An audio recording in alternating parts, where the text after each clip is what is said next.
Hi guys, DCTMAKES here. Here's the 670 Predator in my Cushman, idling.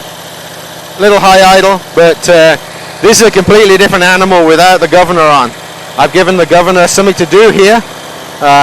As you can see, it's not been removed from the inside, but it doesn't know that it is not pushing the accelerator, obviously. It has no idea it's not doing that.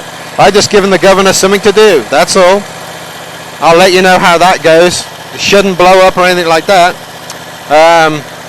The carburetor is the one we talked about last time. It's a Briggs 24 horse clone, new coils and 2 new plugs, NGK plugs. This thing, absolutely, completely different animal. As you can see here, my foot's the governor now.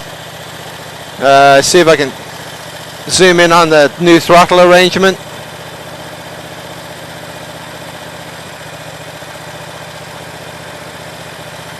Instead of it being pushed by the governor, it's now being pulled by my foot. Completely different animal.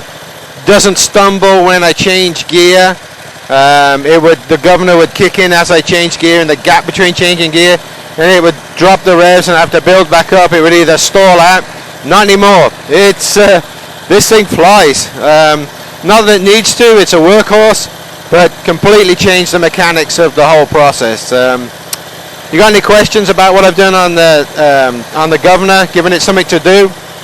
It's a happy little fellow. It doesn't know it's not touching the carburetor. Hey, DCTMAKES, subscribe.